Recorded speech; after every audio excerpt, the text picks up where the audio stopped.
嗨，大家好，我是坦平树。今天是2025年5月17号。这一期咱们吃一个娱乐圈的瓜。咱们这个频道啊，网友都知道，咱们很少聊娱乐圈呢，基本不聊。但是今天这个娱乐圈的瓜不聊还不行，因为它表面上是娱乐圈的，实际上反映的跟腐败相关。也就是说，乍一看它是娱乐瓜，实际上它是反腐瓜。那是什么事？最近有一个娱乐圈的这个小明星叫黄洋甜甜，他举办一个成人礼，大概就18岁，佩戴了一个耳环。黄洋甜甜说这个耳环是他妈的，但是被细心的这个网友就扒出来了，他这个耳环可不简单，价值230万。网友就对他的身世就非常好奇。你想，成人礼上佩戴他妈妈的一个耳环，价值230万，其他的礼服服装就不算了。那你想一想，他的家世这多么显赫，那他的父亲，他的祖辈爷爷奶奶或者外婆肯定都是巨富，都是福布斯排行榜上的人物啊，要不然怎么配得上这个230万的耳环呢？结果网友一扒，发现他的父亲只是个公务员，他的母亲好像不详，这不太清楚是干啥的。往上再倒一代，爷爷奶奶、外公外婆好像也是普通人。这一下就让网友炸锅了，至少是巨额财富来历不明，而且他父亲又是一个公务员，他这个公务员也巧了，正好是四川雅安的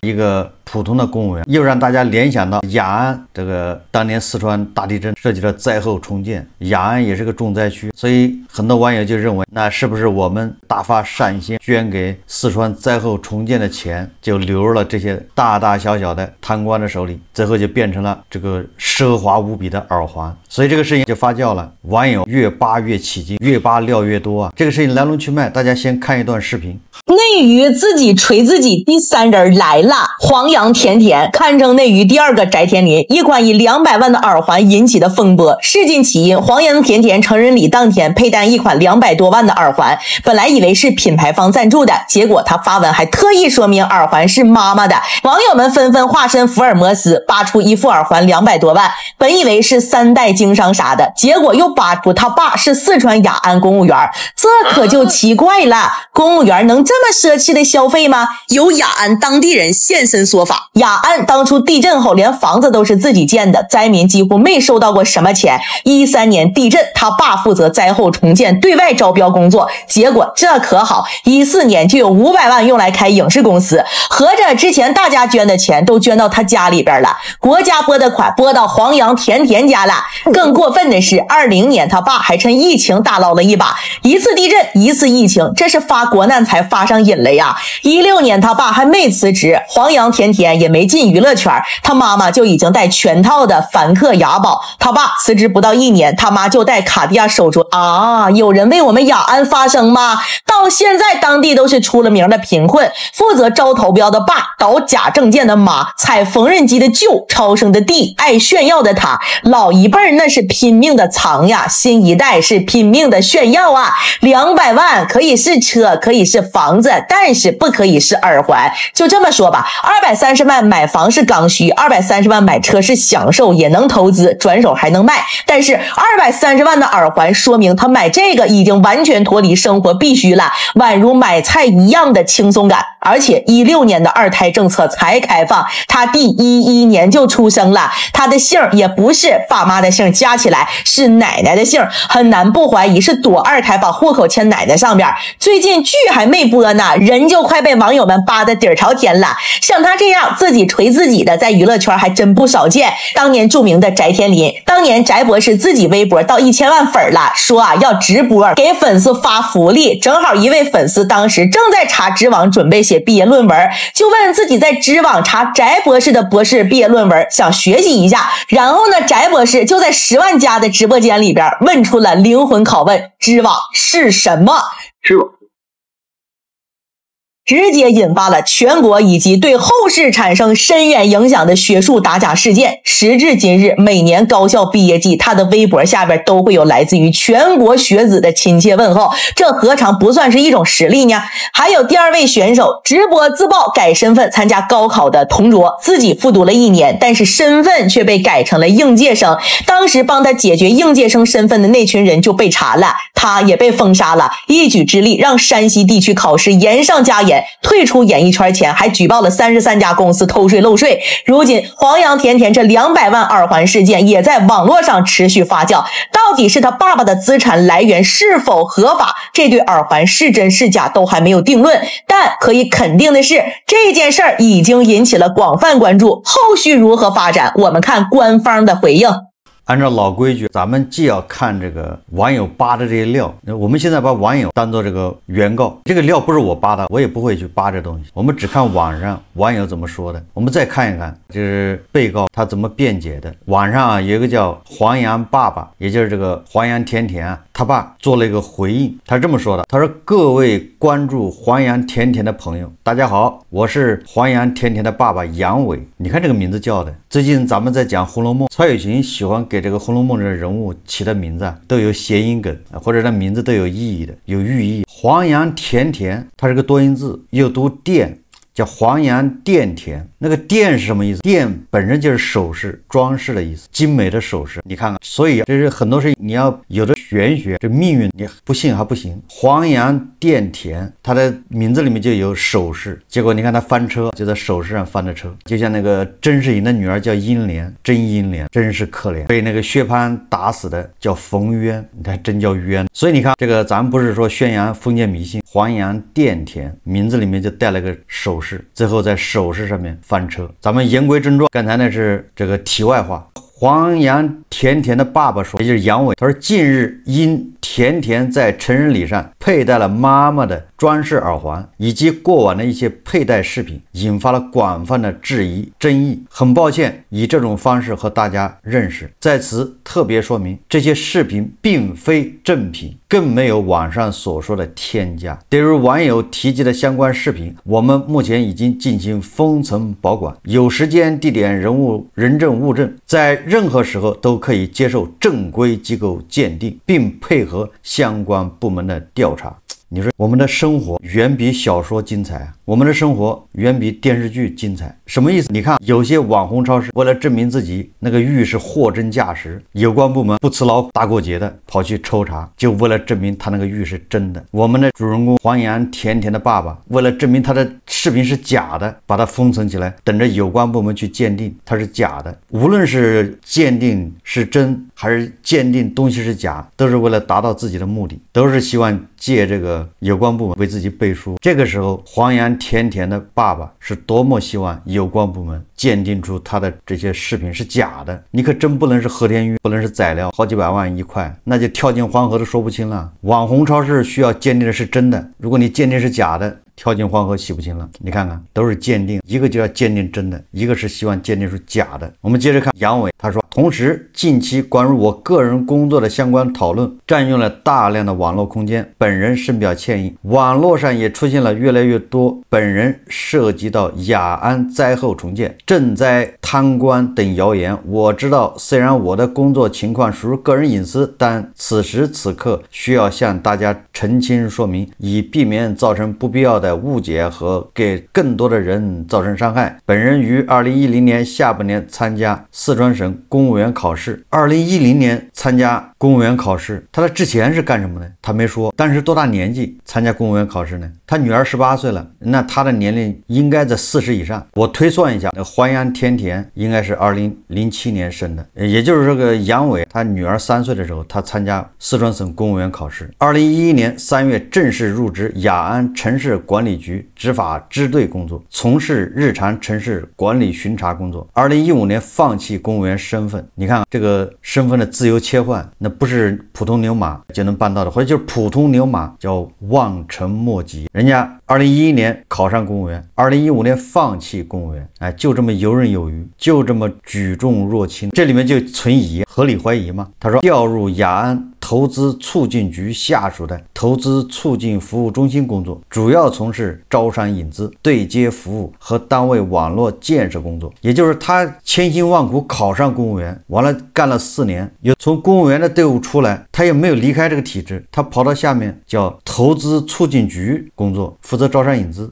这里面反正有说不清道不明的问题，不符合常理。他说期间雅安市投资促进局参与中国西部进口展暨国际投资大会的进出口展馆布置，需要进行展场设计搭建方案招投标，我只是该项目的收标联系人，并未负责招标审核、资金收支相关工作。本人在雅安工作期间，所有工作内容从未负责雅安灾后重建招投标项目、招标审核、资金收支等工作，更未入职四川慈善总会，网传相关内容实为同名同姓人员，与本人毫无关系。更厉害的是后面了，话锋一转，他说：因我与爱人长期两地分居，无法照顾家庭，于2017年3月辞职回深圳，与爱人一起创业至今。我这个杨伟真的很厉害，按照他的描述，那应该他跟他的爱人在深圳打拼了多少年咱不知道，到了2011年突然机会来了，他参加公务员考试，考回四川雅安当公务员。公务员干了4年，进入什么促进局、投资促进局负责招商，干2年，人家累了，以家庭为主，又返回深圳。请问普通的牛马谁能如此洒脱？他这个经历想说明什么？对体制，对现在大家趋之若鹜的公务员，那是想进就进，想出就出，这个似乎隐藏着这个背后有一股强大的能量。我在以前节目里面我说过，我特别反对这种考公务员开口子，考公务员最好就是一刀切，就是应届毕业生，你毕业了你就考，不应该接受那些什么在外面混了多少年，30岁又跑去考公务员。这个表面上看很公平，实际上他是为大开这个方便之门，给权贵开了一个口子。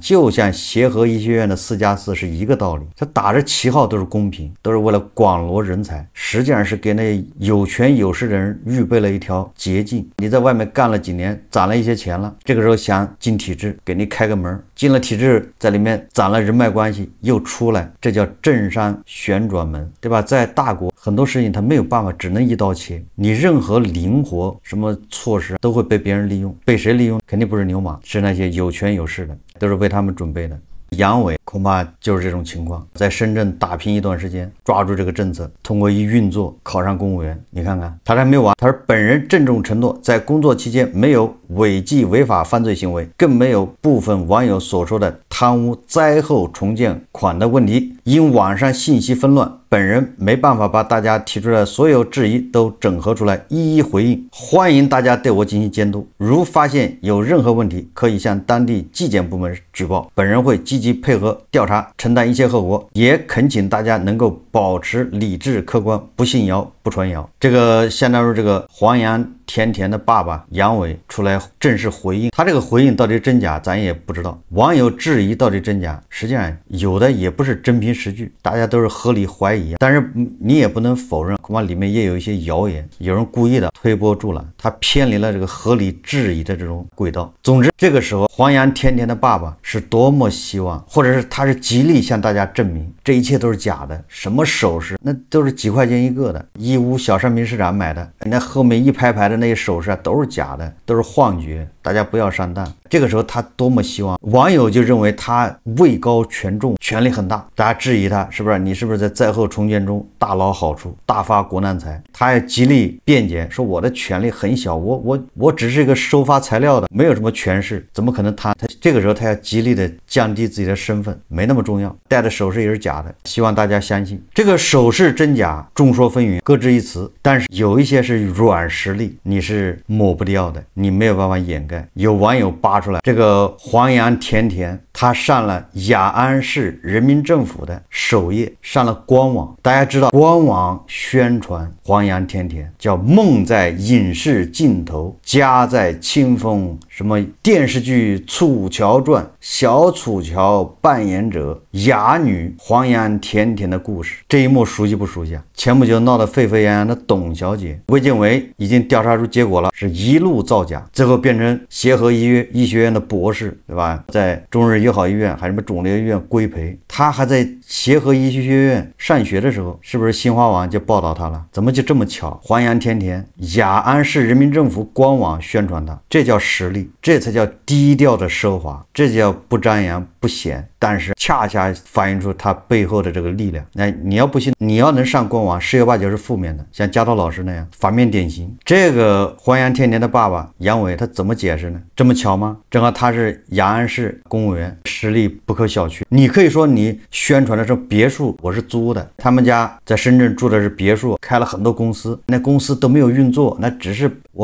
个构思，成立这个公司只是打算干什么，都还没干，没有任何实际经营。那个别墅也是租的，或者是朋友送的，都可以，你可以解释。但是你怎么解释雅安市人民政府官网宣传报道他女儿？咱们今天聊黄洋甜甜，实际上对这个娱乐圈我也不太了解，我这也不感兴趣，我只是感兴趣什么？为什么我这一觉醒来看到热搜全是黄洋甜甜？为什么网友这么愤怒？为什么一下这个就成了这个舆论的焦点？我又想到劳动节之前这个董小姐，实际上我在董小姐节目已经说过了，作为小镇做题家，作为寒门学子，大家对董小姐这种行为更加痛恨。为什么？因为董小姐这种行为把寒门学子的空间，把寒门学子上升的路给挤压了。等那些医科生都是5+3+3、5+3+4，即便这样毕业了也不能上什么一流的3甲医院。结果回头一看，董小姐人家是弯道超车，人家有捷径。你这个捷径用在别的地方也就算了，对吧？你用在金融领域，你用在什么其他的领域，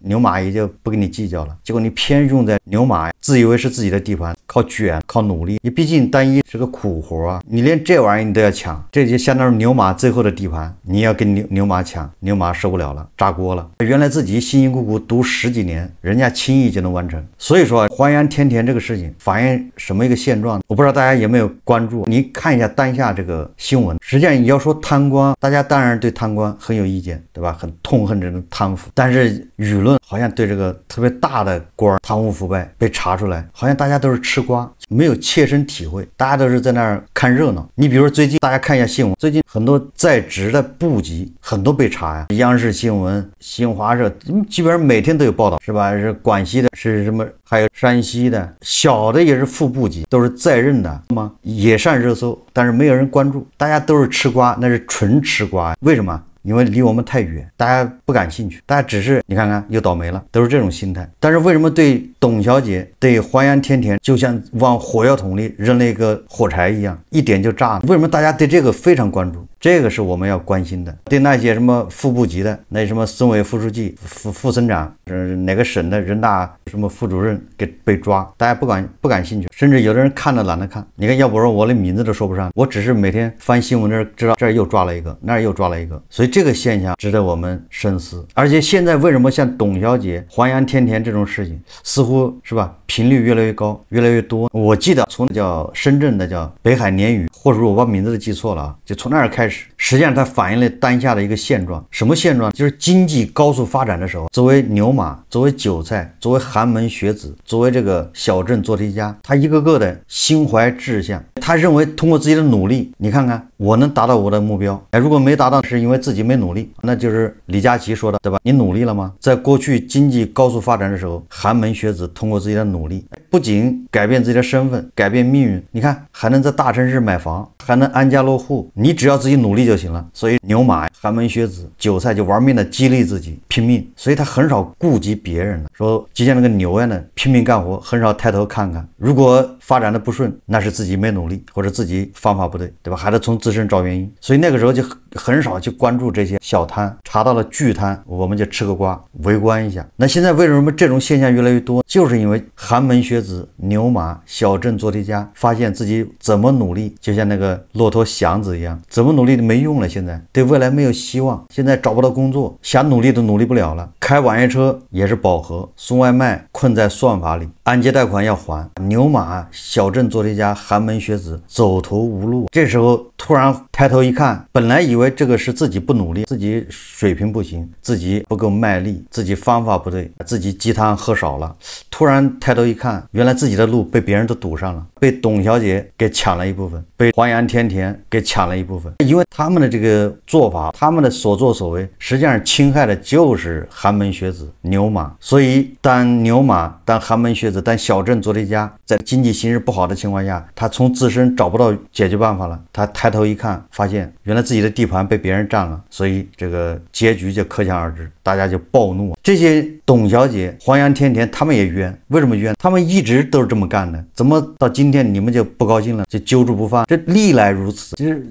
我们又没有变本加厉，不一直这么干的吗？所以说来说去还是经济不行，经济下行，这个最底层的牛马没路可走，把注意力就集中到公平不公平上面了。过去经济发展快的时候，不公平就不公平吧，反正我努力我能赚到钱，我还能买房，不公平就算了。现在不行了，那怎么努力都不行，未来不看好，工作找不到。你想想现在考公务员的多难，结果你看人家杨伟那考公务员的易如反掌，这个体制就像自己家菜园门一样的，想进就进，想出就出，挥一挥手不带走一片云彩。所以我想以后这种事情会越来越多，这个大背景就是经济形势不太好，经济下行，牛马寒门学子是越来越难，就导致他们更加关注身边这些公平还是不公平。大家想象一下，以前经济发展快的时候，牛马就是发现不公平，他也觉得不公平，我还能发展，我的工资一个月还能拿2万，我一年还能赚多少钱，我买房，生活充满了希望。现在不行了，我们再从这个婆罗门，从这些权贵，从这些小摊角度来说，他们也觉得冤，过去也是这样呢，为什么现在你们就不乐意了？我碍着谁事了？胡锡进老师早就说了，大家记得胡锡进老师在北海鲶鱼那个事件中语重心长劝这些小官，也就他那原话怎么说我忘了，意思就是偷着乐就行了，不要露富，不要显摆。你看看是不是语重心长？你这些人骑到脖子上就不要拉屎了，你骑到人脖子上又要拉屎，这就不太好了。你不能不说胡锡进老师有远见之明、先见之明，早就告诫了，你沾了体制的光，你就不要显摆了。这个黄杨甜甜就是这样的，